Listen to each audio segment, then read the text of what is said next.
We are live. All right, thank you, Alyssa. Good evening, everyone. I call to order the Victoria City Council meeting workshop for Monday, October 26th, 2020, 5 p.m. Tonight in the workshop, we have two topic items. First one is a 2021 budget discussion, enterprise funds, led by Trish. The second item will be utility undergrounding, long-term plan and policy discussion, led by Kara. Unless there's any objections by council, I'm not going to read the instructions for the members of the public and how they can submit questions. I think people have that, and it's posted online. Alyssa, let us know if we get any questions from the public. And the only other reminder to the council and to the staff, obviously we can't see each other doing it this way.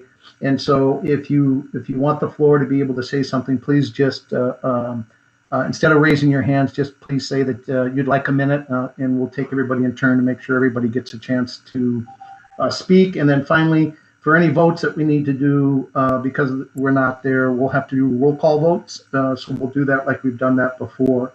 And I think that takes care of some of the administrivia, if you will. Trish, the first item is yours, but before you begin, specifically, are there any requests or decisions that you're going to want from the council for this item, or is this just for informational briefings? Good evening, Mayor and Council. It's just for information and feedback from Council for the budgets. I just wanted to check, Dana, is it correct that you want me to go first, or did you want Kara to go first? That's fine. That works. Let me go first? Okay. All right, Trish, the floor is yours. Go ahead. Thanks. All right, I'm going to try and share my screen here. So, one moment.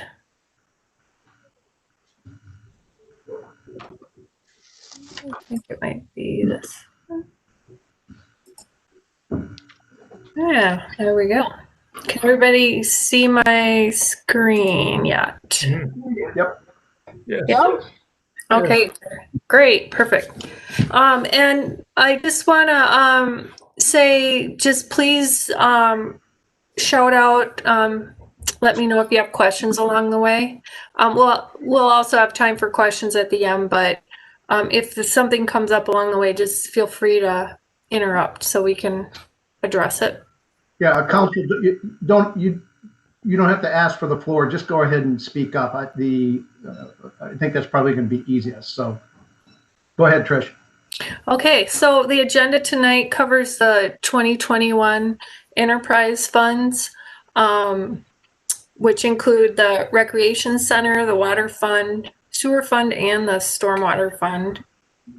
The process that we use for these budgets is in September, the department heads begin submitting requests.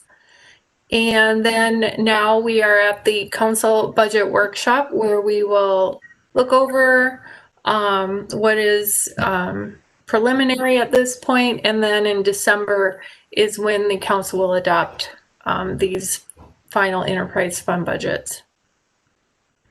We'll start with the recreation center. Revenues for this fund are anticipated to be a little bit lower than 2020. Mostly some memberships were lost due to the COVID-19 pandemic. So hopefully once people are more comfortable, those revenues will rise back up. But we are budgeting for them to be a little bit lower still into 2021.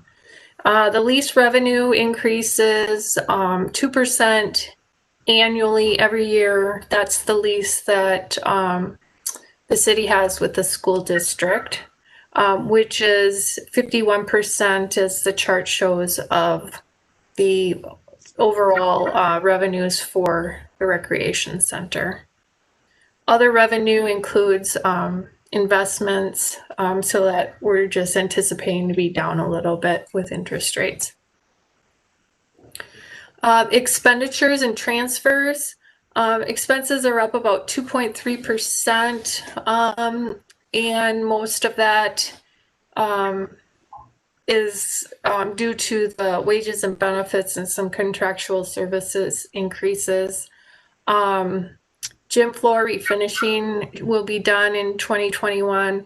And the security cameras, locker room upgrades were in the plan for 2020, but they never were done. So we're going to transfer those projects to be done in 21. And then the debt service payment. Tricia, Yeah. that security camera locker room upgrade, do we have a reasonable assurance that that's going to happen in 2021? I mean, it will be a decision that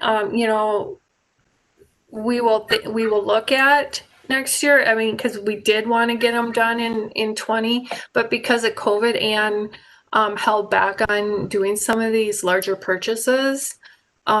So I anticipate that they will be done. So am I correct in understanding that that money will just roll forward then to 2021? That's correct. Yes. Thanks. Yep. Hey, Trish, one quick question. It looked like revenues were down 0.08%. So in less than 1%. Was that for the entire year, or is that just what you're expecting going forward? I wasn't quite. It's just what we're expecting going forward. So it's nothing actual as to what we're seeing for 2020. Those third quarter financial reports are on our website. So you will see that, yes, our revenues are down for 2020. And then expenditures are also. Trish, how much are the revenues down? For this year? I'll grab that real quick here. So year to date through 9/14,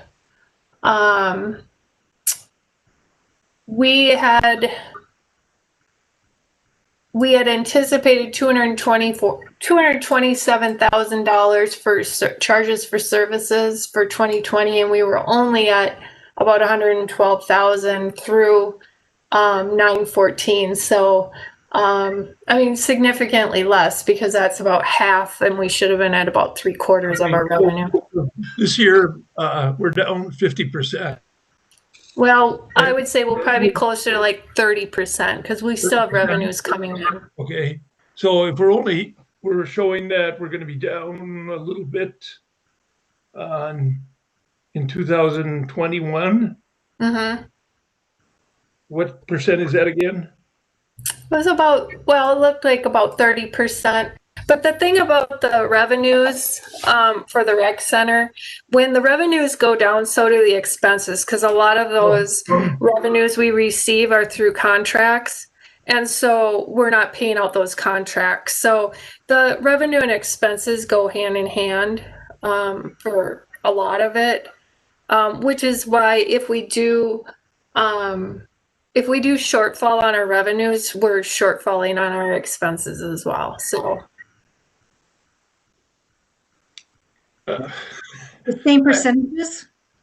The thought I had was that if the COVID thing is causing our revenues to be down significantly, do we have what assumptions do we have for next year in terms of having this problem? How long is it going to go? What's your assumption for how long it's going to affect revenues? well, I mean, we're assuming that we're going to have our summer programs next year, and that's really what a lot of our revenues are based on. However, if we don't run summer programs, we also don't hire staff to run the programs, and we don't have contracts to fill. So if we don't bring in that revenue, we also won't have the expenses. Okay, but we still have our overhead. We still have our overhead, but 51% of our revenue comes from the school district, which is where we're receiving that overhead. Mm-hmm.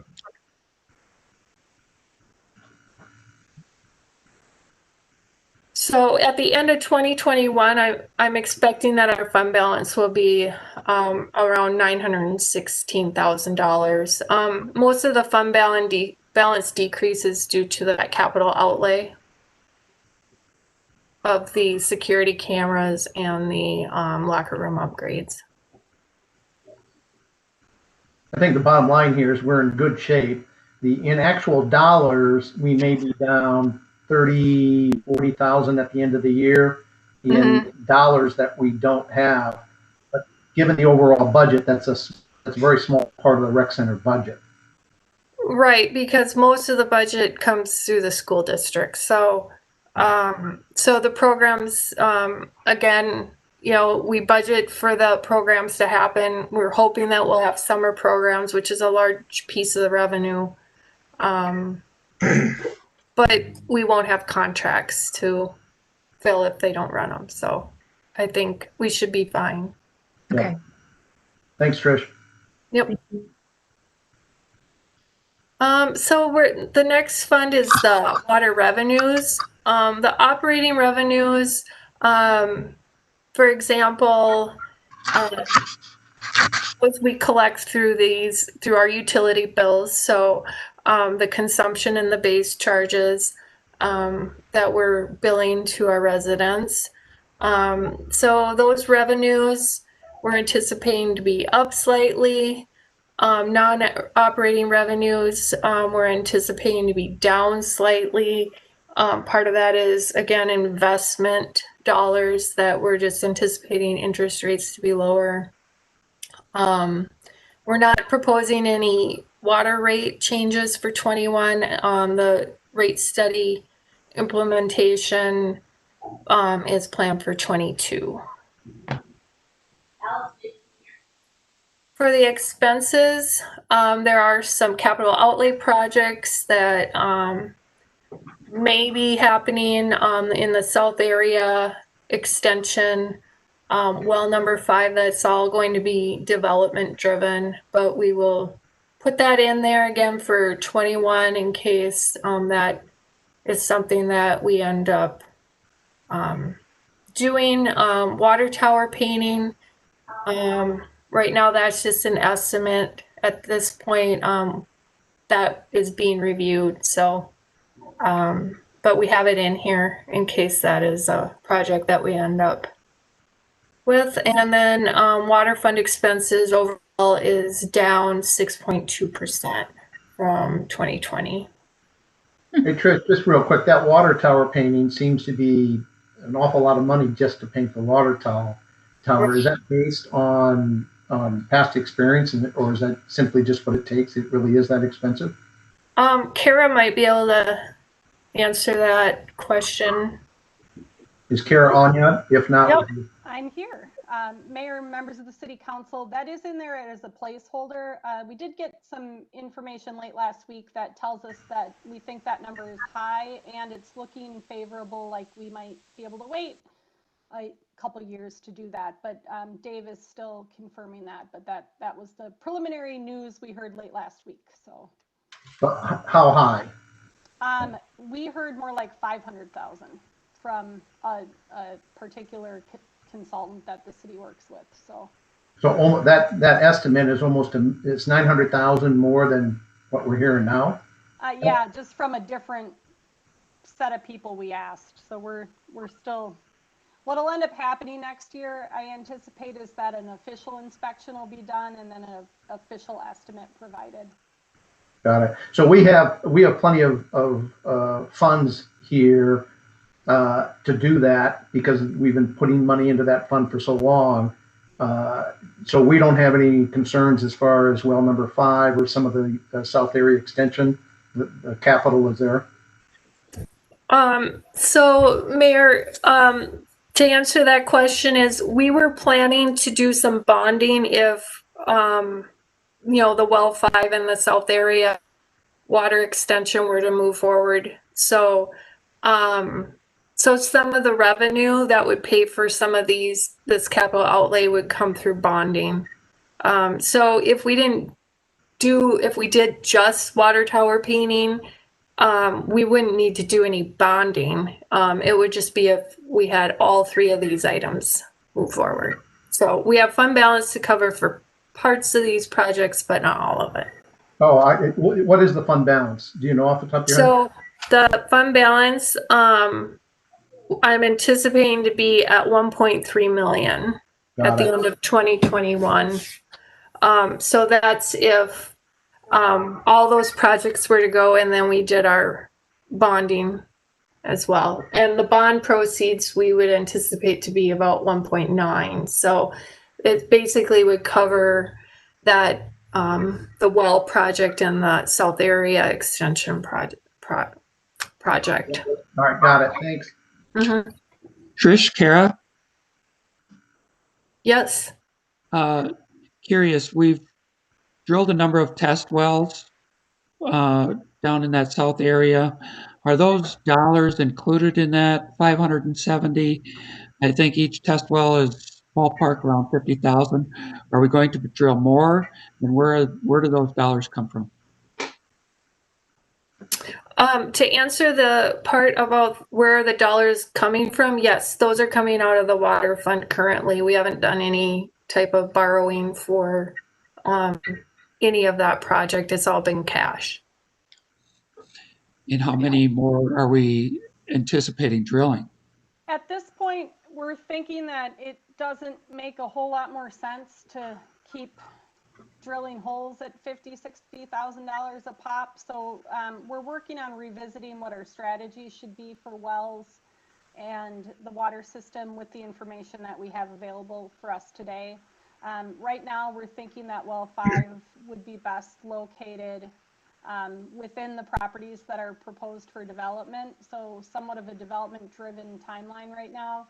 But well 5 will be likely a lower capacity well than what we had originally hoped to find there, but the reality is what it is. So we've got to work with the groundwater we have, not the groundwater I wish we had.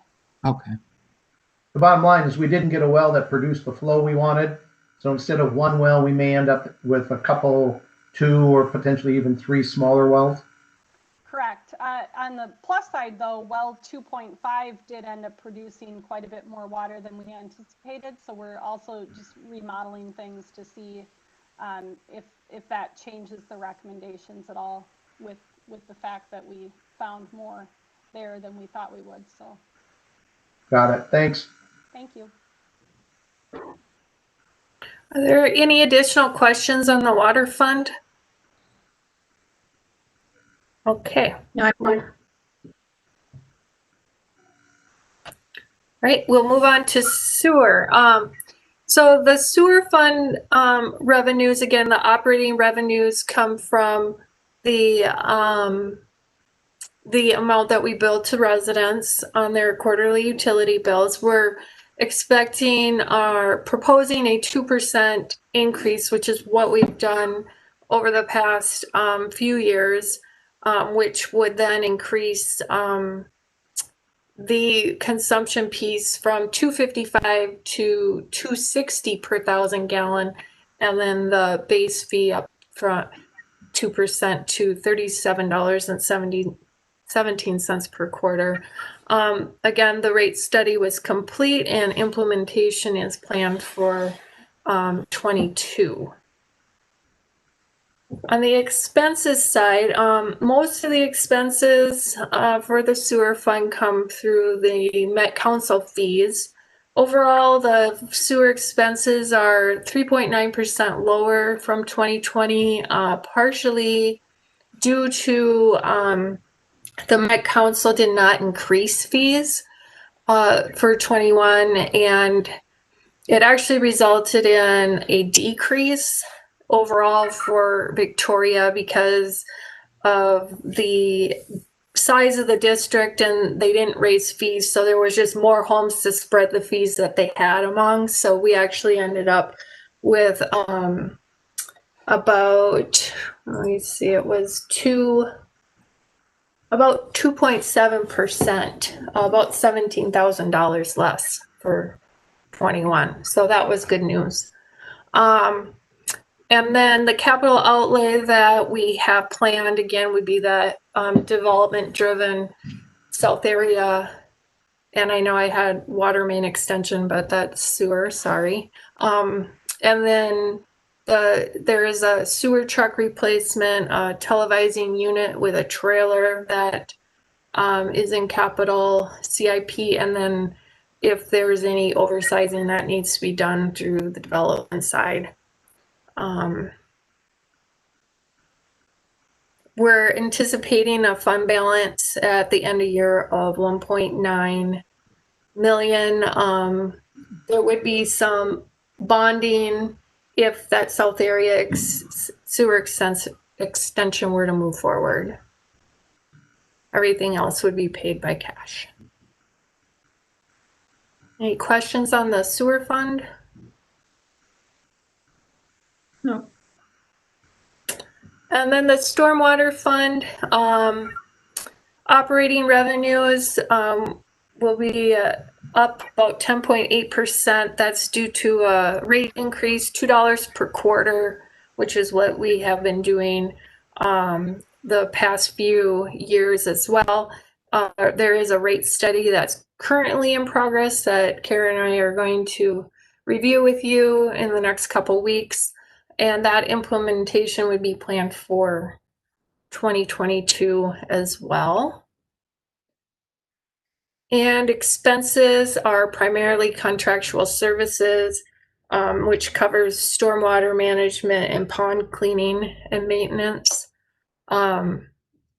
Expenses are down 15%, and there is no capital outlay planned for 21 in this fund.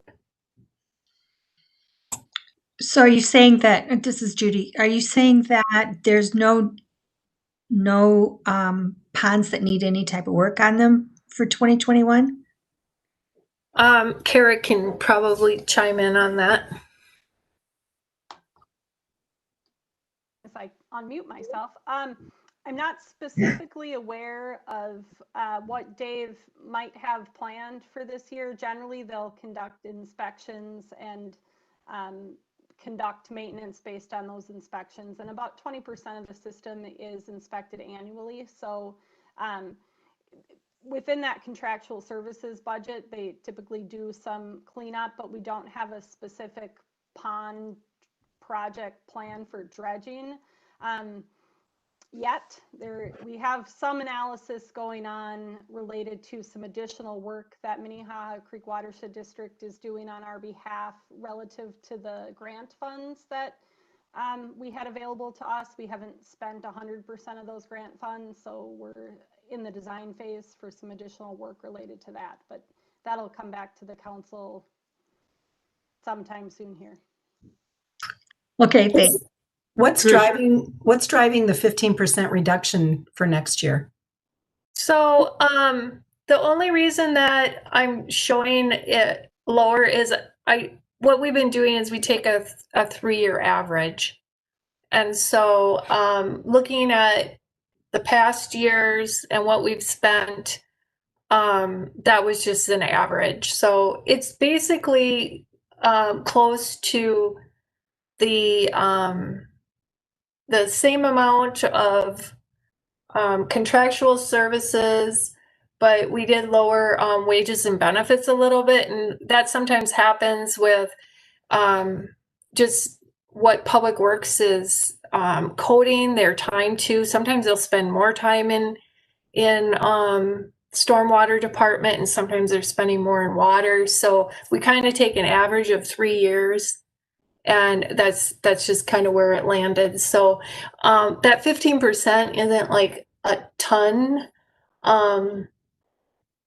as far as it goes for wages and benefits and capital outlay, but we also didn't have any capital outlay this year. So we did last year, so that kind of made our overall expenses go down as well. So wasn't anything significant, mostly just because we don't have any major purchases this year. Question for Kara.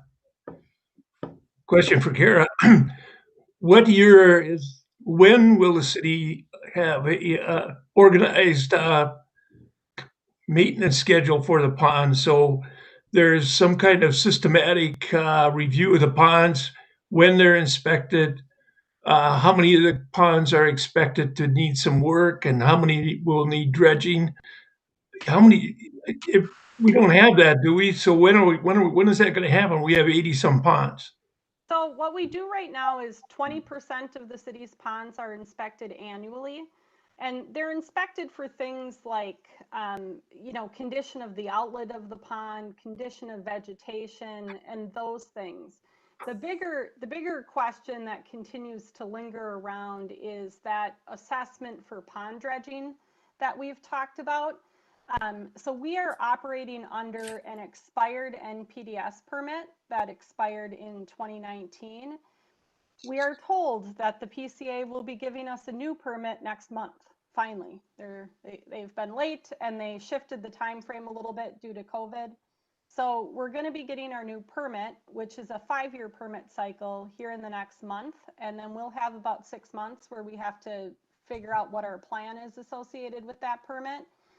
So that additional round of permitting is going to lay out some additional requirements for the time frame for cities to do that pond assessment. We have started some of that work, but haven't completely finalized it or come up with a plan. Ourselves and cities across the area are gaining additional knowledge about how to test for and what to do with these dredged pond materials, but we still haven't come up with an answer. I don't anticipate that the PCA will be requiring dredging in this next coming permit cycle, but I do think they'll be requiring us to do those assessments in this next permit cycle, but we'll be reporting on that once we see the actual permit. Good, thanks. Kara, since we're just Chris for a second, Kara, since we're talking about this, have we heard anything more from the state about them changing the rules so it's not so expensive to dredge and get rid of dredged materials? I know there was discussions before over the last couple of years. The city's not going to be able to do that for 86, I think it's 85, 86 ponds that we have.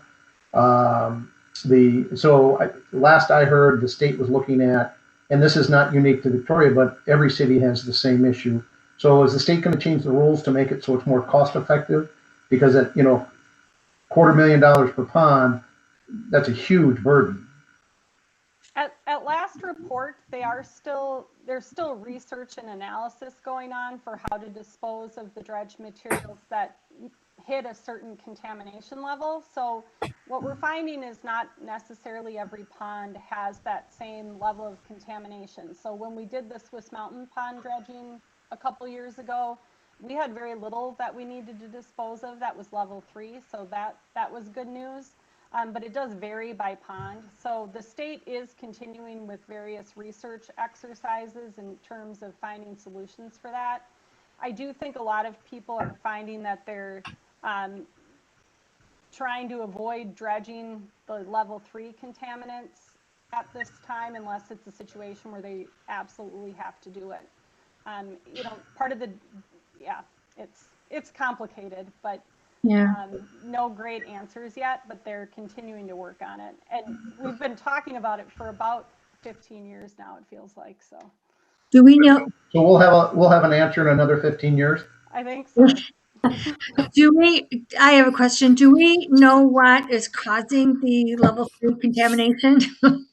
Yes, there's a whole host of information related to that that I am not technically qualified enough to dive into, but there's a lot of information that I could gather if that's something that you're interested in. Okay. Would it be something that the residents of Victoria could help with? As far as It isn't anything it isn't the result of current products that are being used in the marketplace. So seal coat, driveway seal coat material is one known source, but that product is not a product that's used anymore. There's a lawsuit underway to try to get some damages out of the companies who used to produce that we're continuing to monitor, but yeah, it's not products that are routinely used anymore. So hopefully we aren't continuing to create more problems with that. Okay, good to know. Thanks. Okay, so at the end of 2021, we're expecting the stormwater fund balance to be approximately $886,000. So next steps, we'll have council discussion this evening, and then on the 14th of December, there will be a public hearing on the proposed budgets and levy. And also, we'll ask council to adopt the levy budgets and the 5-year CIP. So questions, first question is whether or not the council supports the financial plans as presented, and do you need any additional information that you want us to collect before we finalize in December? Thanks, Trish. Council, the easiest way to do this, since we're not sitting in the same room, is let me just go around the horn and ask each of you to raise any questions that you have. And let's just start like we typically do in the chambers. Deb, if you don't mind, if you want to go first, the floor is yours. Sure, thank you. A couple of things, Trish. It looks like we're going to end up with a pretty healthy fund balance on all of our funds by the end of 2021. My first question is, how were our estimates for last year? Were they pretty accurate for how we're going to end here in 2020? So actually our revenues through the third quarter have come in higher in like the water fund area for one. We use a lot of water third quarter. But some of the expenses have also come in higher for both the water and sewer funds. So we're actually, we're on track, we're ahead a little bit, but the thing about these enterprise funds is the fund balance carries over. So if you overestimate your revenues or underestimate your expenses, we try to get as close as we can, just because there's some, restricted spending, obviously, in certain departments, but it's not going to have a big impact on the decisions that we're making for our long-term financial plan as far as rate structure. We have our major capital purchases, and we're trying to save up fund balance to pay cash for some of those purchases. And then some of the really large purchases, such as a water treatment plant, we have, in our long-term financial plan to save towards that. And then also with bonding. But as far as if we have fund balance, extra fund balance, it just rolls over into the next year. Understood. I'm just curious about, we have programmed a couple of rate increases for our residents, and I'm wondering, because those water studies and sewer studies and rate studies are underway, if there might be a way to hold that steady without risking our future fund balance for 2021, hold the rate steady for 2021, and what that might do to our future plans. Well, we would certainly be able to do that and not increase those rates. But yes, specifically the sewer fund, because we do have that financial plan in place. So with the 2% increase, so that could affect what we do with those rates in 22 a little bit. That might tweak those rates a little bit differently. But I'd have to go back and run those numbers to be sure, just to kind of see what it does to our fund balance overall for future spending. Yeah, I would be curious to know if my colleagues on the council would be interested in seeing what those numbers might look like if we decided to hold a couple of those steady for 21. Are we talking water or sewer or both? Are we talking water or sewer? Both, either, or. I think I'm open. Well, I'd be open to it. There's a problem we've had with the water that nobody's said anything about in this budget process so far. And I'm a little bit curious. In years gone by, we've had a problem of losing water. where basically our water usage, our water billing doesn't match water usage. So our wells are showing so many gallons are coming out, but we're billing for a different amount. So the question always is there an equipment failure, some kind of technology failure here that we're losing water? Is that, to your knowledge, Kara and Trish, is there still a problem with that? Because there was last year. Trish, Kara, do you want me to jump in on that one first? Dana, go ahead. Okay. So Councilmember Vogt, to your question about lost revenue and lost water, that's absolutely fact, and that's not unusual for Victoria. Meters. So as you know, we've been swapping out meters over a number of years.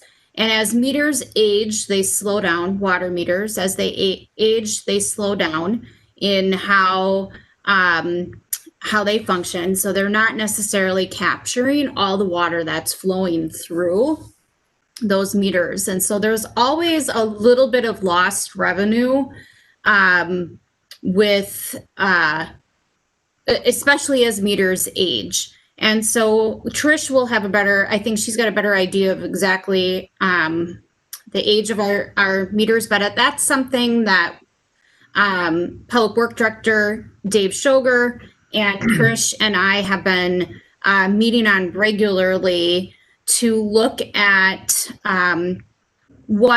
what revenues are coming in or what water is actually going through the system and what that water loss looks like. And in the industry, there's actually a certain percentage, and I don't know what that is off the top of my head. If the council's interested, we could bring that back to you at a future meeting, but there's a certain percentage of water loss that should just be expected with your equipment and the meters as they age. But we do have a number of aging older meters that are older than 15 years. And just for council and the public's benefit, the meters really are guaranteed to be accurate for about 20 years. And after that, there's no guarantee. And so they start to slow down in that 15 to 20 year range. And that's when you start seeing in those older meters the bigger losses and revenue. Well, I'd like to say we have a water problem because we're having trouble finding it as we expand south. So water is business with our financial health. So I have a question: why can't we just look and see how much water we've lost? Take it in annual increments and how much that equates to our percentage. In other words, are we losing 10%? Are we losing 5%? If we were to build this water, how much revenue have we lost? Well, I mean, it sounds like there's a problem here that we should know the seriousness of it because we could be spending money to fix it instead of, because we have the funds and we've got the $2 increase. I find it a little bit alarming because water is such an important element in the health of the city.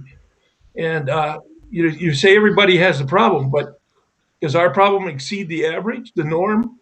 How much is it? That's kind of thing I'm asking. And along that same line, as we replace those meters, is our problem shrinking? Our water problem shrinking? Yeah, so I can probably answer that. So for one thing, we did get a new water meter reader at the water treatment plant because we thought we were having a problem with the way that main meter was reading our outflow. So we did replace that a few months ago, and we have always tried to stay under the 10% for what has been shows pumped and what is billed. And so if you look at the financial statements, there is a page for utility billing, and on that page it shows what water was pumped versus billed for each quarter. And we go back, I have, 3 years data on this most recent financial statement. So for this last quarter, we were at 3.77%. So we were well under that 10%. Now, last year, third quarter, we were at 8.89% difference, and the third quarter of 18, we were at 7.41%. So I do feel like we are finding, and also we are replacing those old meters along the way. So I do feel like we're going in the right direction, and I think 3.77% is the best number we've had for quite some time. So I think that meter at the water treatment plant could have had something to do with why we were showing so much difference there.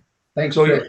Dana, could you find out what is expected to be quote unquote normal? Is it a 3% loss? Is it a 2% loss? Is it an 8% loss? So that we can kind of bounce that 3.7% against that number? Because I think we just looked that up, and it's 10. The benchmark is 10%. So we're well under the benchmark. You got to be kidding me! 10% of the water is allowed to be wasted? Somebody's crazy here. Dana, is it fair to say then that we're well under the benchmark, and 3.7 is actually a very good number? I would say that's fair, Mayor and members of the council. Yes. Okay. Just any idea, I don't know if this is going to take additional research, but if, for sake of argument, if we had 1,000 meters, we clearly have more than that, but if we had 1,000 meters, have we replaced 500 of them? What's the percentage that's been replaced, say, in the recent, if you say there's a 20-year lifespan, how many of them are 10 years old or less? We have around 850 meters right now that are what are the Census brand, because we're going to the Neptune brand. So out of the 3,200 accounts that we have, I mean, we're well on our way. It's just really expensive to invest in replacing them all at once, but it's something that the council could definitely consider if that's something that is important to the council. Yeah, I don't know if we're suggesting that. Then we have a big spike when those meters age out. That's I think true. If we continue on the plan, if it sounds like 75% of them have already been replaced, we have roughly 25% left, and you're planning to continue to replace them over the upcoming years, correct? That's correct. And so we were doing them as the batteries went dead, but now we're kind of in a phase right now where there's not a lot going dead. So instead of waiting for the batteries to die, I started taking a list of anything that's got over 3 million gallons usage, and then we started replacing those. And then we've been working on getting residents to respond to those letters. I bumped it actually down to about 2.5 million now. So anybody over that threshold should get a letter. We're trying to get them to let us in to replace their meters. So we're working hard to get as many replaced as our budget allows each year. And I think we're making some really good ground, and we're going the right direction. Got it. Deb, did you have any other comments, questions, or should we move on to Judy? Well, what Deb was talking about, I'm a little confused. I thought that we weren't going to be raising any water or storm or sewer fees for 2021 at all. Am I mistaken? So we're not raising any water rates. The $2 per quarter is for stormwater. So that was a financial plan that we put into place a few years ago with all the pond cleanup, that our fund balance was just very, very low. So that was part of that financial plan. That's not a new financial plan. Okay. That's something that we've been doing. And also the sewer, we could look at not doing a rate increase because of the Met Council staying steady, but normally we've been doing 2% just to try and keep up with the Met Council. Now they didn't raise their rates this year. However, you know, there's a lot of years we've done 2% and they're doing 5% or more. So that's why that's been in our financial plan. And so I just kept continuing with that. It's not a new rate increase idea. It's been built into our financial plan. All right, thank you, Trish. Deb, do you have any other further comments or? Based on what you just said, I would favor looking at holding that sewer rate steady for 21, knowing that we've got a plan to implement a new study in 22, and the fact that the Met Council hasn't increased the rates. We can save our residents a little bit of cash. That'd be good. So let's hold on that one point. So, Judy, would you agree with holding the sewer rates flat rather, as Deb suggested? Yes or no, please? Yes. Tom G? What's the revenue difference between the 2%? So it's just a 2% on the operating. Dollar wise, let me see if I can get you that number.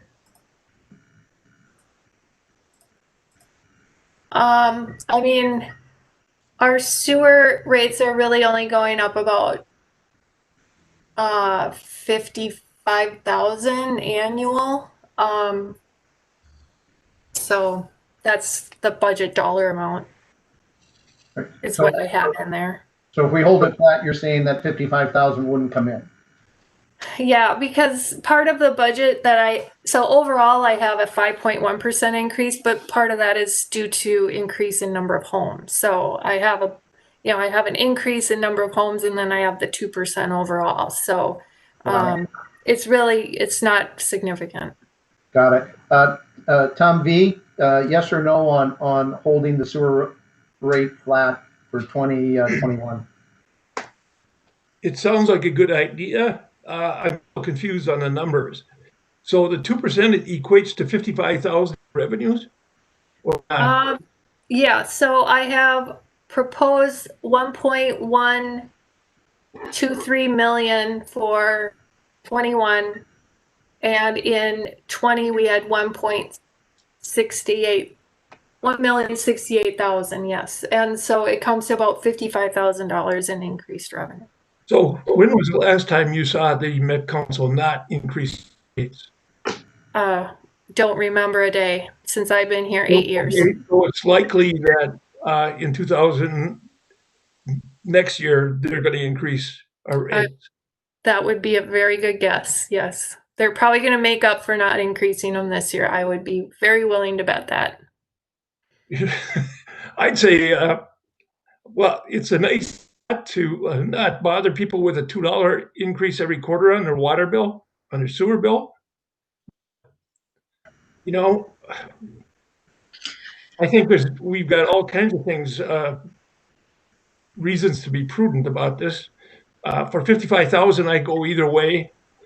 I probably prefer just to leave the increase. But if that's going to, I'll just vote against it and let everybody else chime in. All right, Tom G, I didn't hear a really a yes or a no from you. Trish, is it fair to say that prior to this year holding it flat, did they increase it more than 2% last year? Yeah, I believe it was closer to 5%. If I right off the top of my head, I want to say it was around 5%.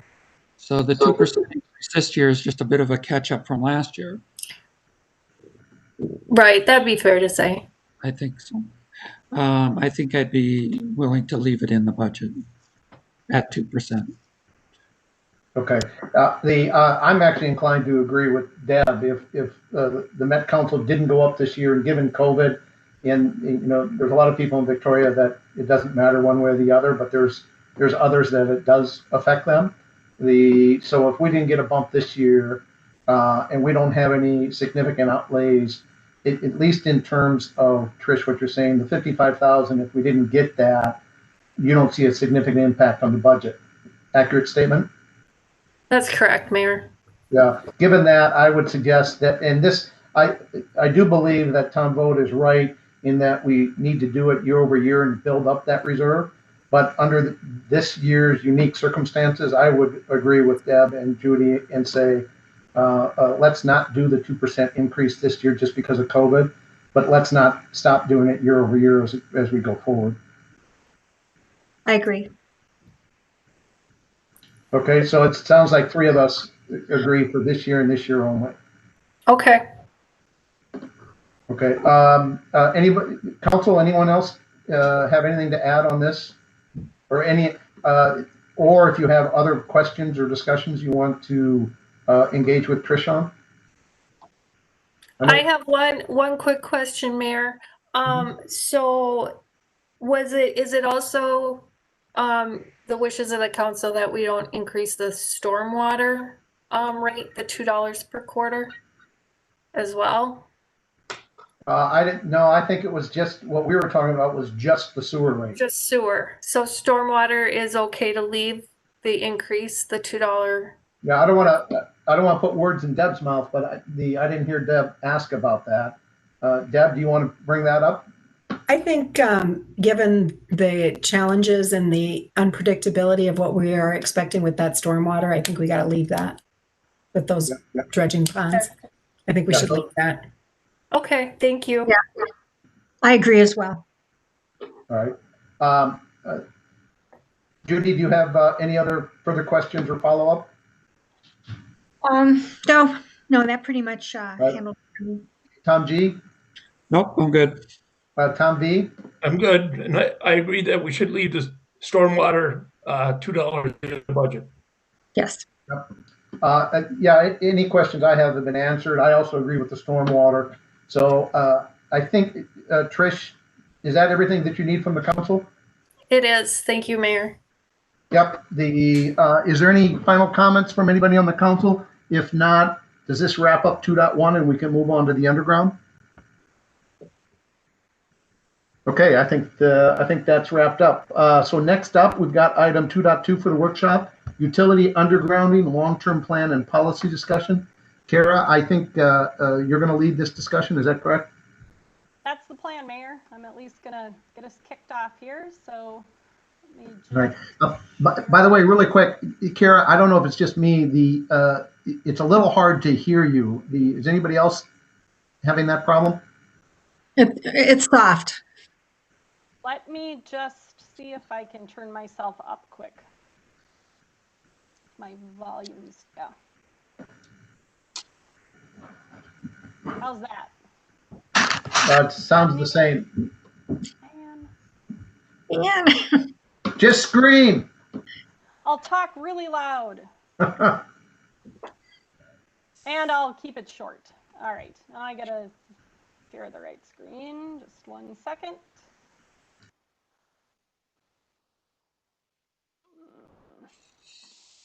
Too many files open. Sorry about that.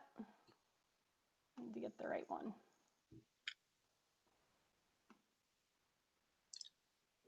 There we go.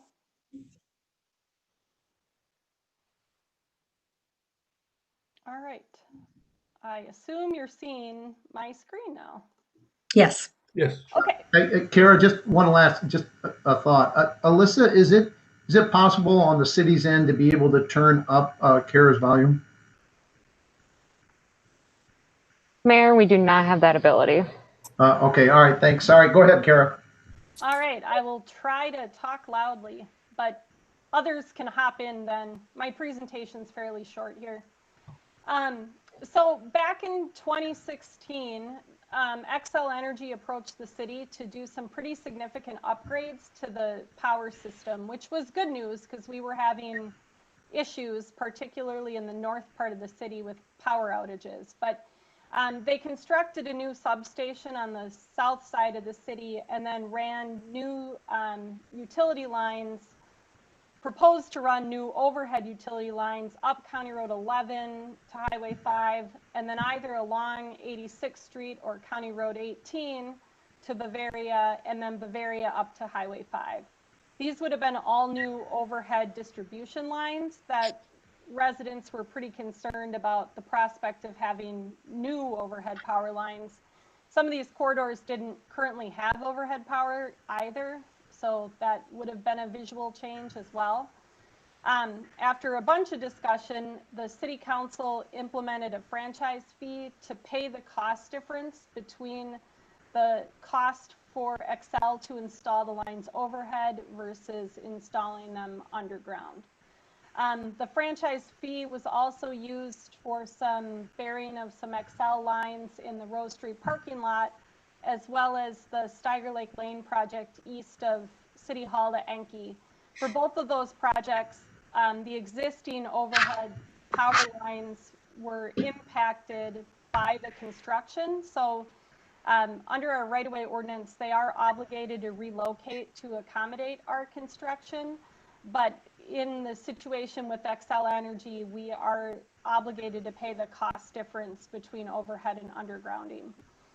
At the time that plan was put in place for the franchise fee, the city didn't undertake developing a specific plan for burying additional lines.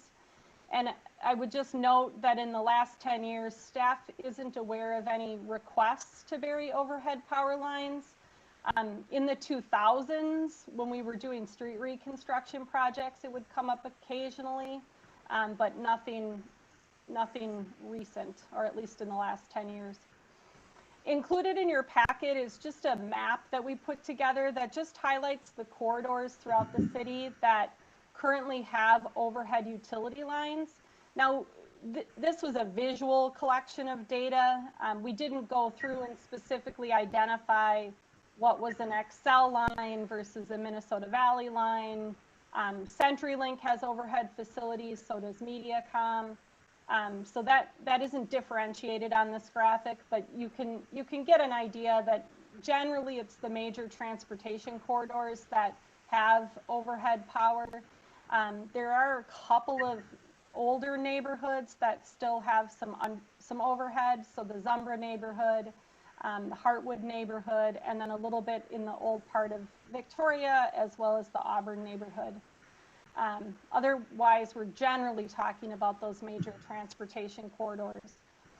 If the city were to undertake developing a long-term plan for burying, we just highlighted a couple of things that the council and the community would need to consider. You know, specifically, how would you go about determining what the priorities and timelines would be? You know, how do you decide which lines should get buried and when? How do you decide what the order is? The other thing to highlight is that when overhead lines are buried, the services to adjacent properties also need to be buried. And often the electrical service, if you're near a home or a business, the electrical service itself would need to be converted where it comes into the house. When we redid the first phase of downtown in 2003, the conversion to all the businesses was quite challenging and not inexpensive. So that would be something that would need to be considered, is whose responsibility it would be for that. I noted in the staff report that the process and cost to bury all the lines are unknown. This isn't something that the city has the ability to estimate because we aren't the utility provider. In the case of Xcel Energy, when we're specifically talking about an Xcel line, we know what that process looks like. We have to enter into a statement of work with them. They've been charging about $5,000 for that. And then they develop an estimate. We have found, and other cities have found, that that estimate isn't always terribly accurate. If you recall what we understood the cost to be for that initial overhead to underground conversion for this distribution system, the cost they had provided us as an estimate ended up being quite a bit higher than what we ended up paying at the end. So they don't seem to have the best process for doing those estimates. It's not something they do routinely, it sounds like. But we don't know what that process looks like for any of the other utilities, or what the statutory requirements might be around what they'd be required to pay are willing to pay. So that would be something that staff would have to research and understand better. The staff report also highlights how much franchise fee revenue we anticipate collecting in 2020, along with the fund balance. The current planned uses for those franchise fees include bond payments for the initial projects that have already been undertaken, and then the Wasserman Park project as well. And then lastly, we just outlaid some council discussion topics that the council could talk through tonight. So does the council desire to develop a plan for undergrounding the remaining utilities? And, you know, maybe if so, some discussion around how that might be prioritized.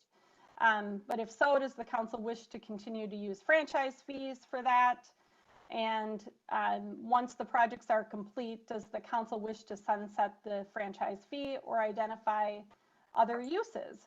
And with that, before I turn it back to the council, I would turn it back to Dana to see if, or Trish, to see if either of them have anything to add.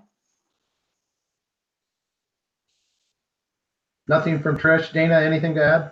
Nothing from me either.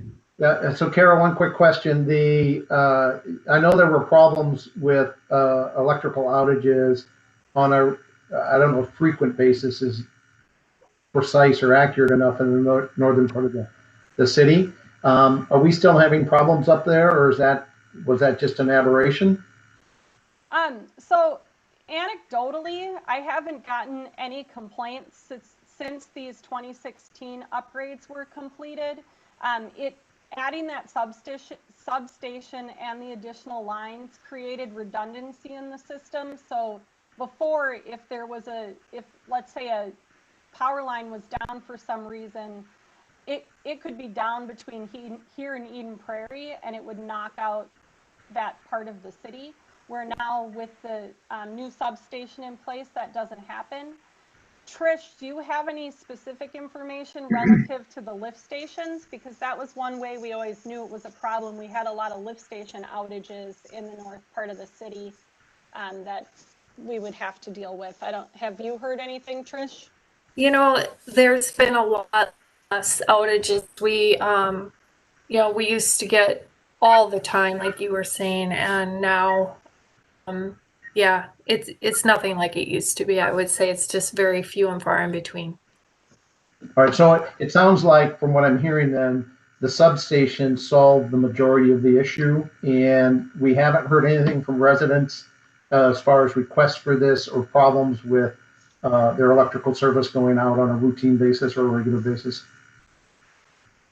Nothing on my end. That's correct for me.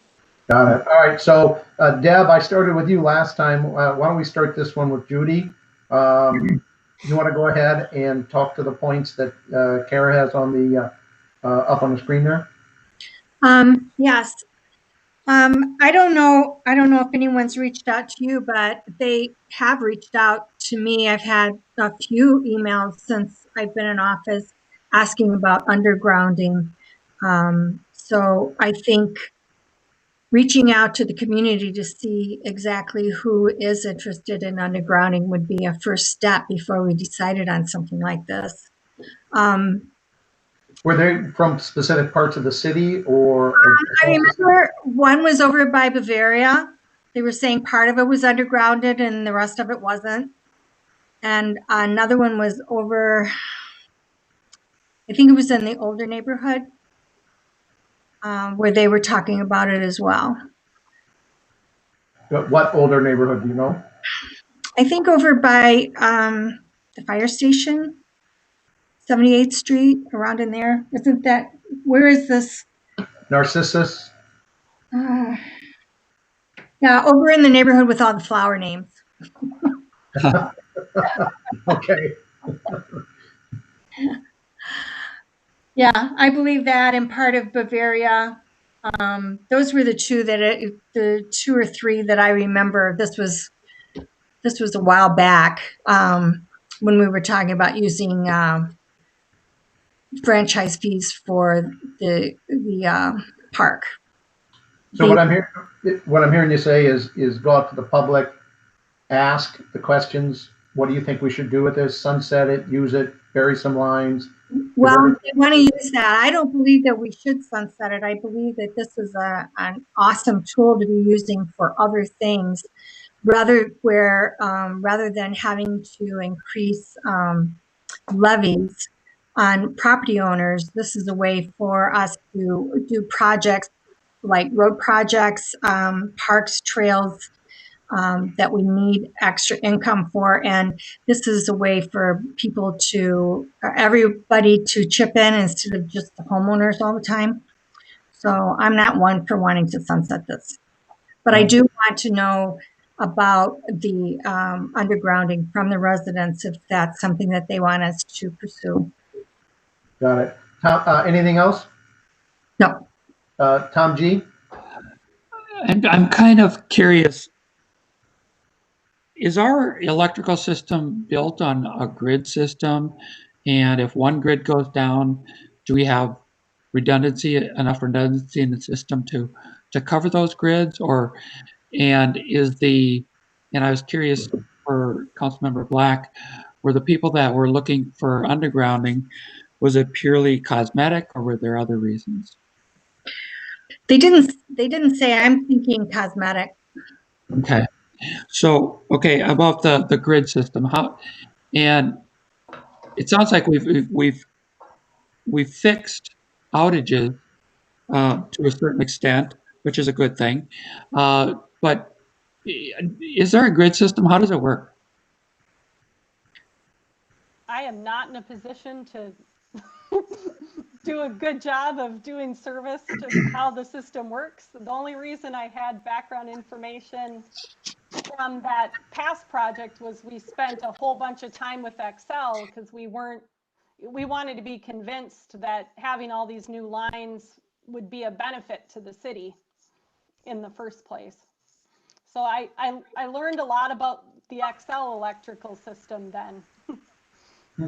Yeah, and we have two electrical companies. Two of them are in Deer Run. So there's portions of Deer Run that the electricity will go out and the rest of us are fine. So there's some, nothing's perfect. It sounds like it used to be much worse. And I Yes. can recall people saying that Minnesota Valley was much better than NSP or XL, but I'm dating myself. So outages are better. They're not, of course, they're not 100%. So that's a good thing. I think we've kind of committed to making sure we have undergrounding within our downtown area. I think we can continue with that, and if we expand to the 13 acres, that should be undergrounded as well. I'm not convinced that we need to keep undergrounding in other portions of the city. I'm not in favor of sunsetting it. I think most cities are considering franchise fees for all kinds of reasons, whether it's roads or parks, trails. I think that's becoming a common tool for many cities. So I don't want to sunset it. I want to make sure that we are undergrounding within our metro, within our downtown area. But I'm not sure if we want to continue a plan to do much more within the city. Thank you. Anything else? Nope. Okay. Tom B? Couple of things. First of all, we should not sunset this. I think it's a useful tool and it's pretty fair. As far as accounting to residentials, I think the undergrounding of other residential areas that aren't undergrounded now, those should be charged to the residents. Most of the neighborhoods built in Victoria in the past 3 decades have had underground lighting put in where the contractor pays for it, and it's built into the price of your house. I live in Deer Run, so I know I paid for my underground. So it'd be not very fair to go into a neighborhood that doesn't have undergrounding in it and have the city pay for it, because I think all of us in the other neighborhoods have paid for it. in terms of the using it for other things, yes. Our trail connection fund, when we build a Bavaria trail, there's not going to be any money left. And we've got another 10 connections. In terms of our park plan, if we build another major park, which we probably should do if we're expanding to the south or to the west, we don't have the money for it. So the city's going to have a whole host of needs. Somebody mentioned roads, but I think with just parks and trails, we are seriously underfunded. You can just come up with a list that would be good for the city and good for everyone. It's not, they wouldn't be benefiting one part of the city. So I'm in favor of keeping the fees and putting it in the plan. I think there's a known need. Council member Gregory mentioned the 13 acres. We definitely should put that as a priority in the plan, that we'll underground the 13.5 acres and maybe the street Steiger Lane connecting to the downtown. So there's a synergy there. I'm not aware of any other major public area. We should probably try to think of all those and then put that in a plan and say, this is what is going to be done. And the rest of it possibly could be used. We should probably try to identify what other things we've got out there. At least we know all about the trail connection problem. And I think if you take a good look at our parks fund, you find that for a viable city like us that has plans for growth, we're underfunded in the parks fund also. So you can go on and on with things that we could use that would take the burden off the tax levy. Yes. So I think franchise fees, I agree with Judy. This is a very useful thing, and it's pretty equitable. All right. Anything else? Nope. Deb? Let me just take a look at my notes here. I agree with most of what was said here. I don't see a great interest from residents to develop a plan to underground all the utilities. And I would side with Tom Vogt in that if neighborhoods want their utilities undergrounded, we should look at an assessment kind of a process for that. I do think it's prudent to have some funding available for undergrounding as those opportunities arise. And Tom Gregory mentioned a couple of really great options on that, the 13.5 acres. The franchise fees do generate significant income for us.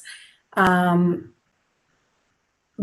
I think that there is a good opportunity to offset some of those costs on trail connections and parks and some of those things that our residents have listed as priorities for them.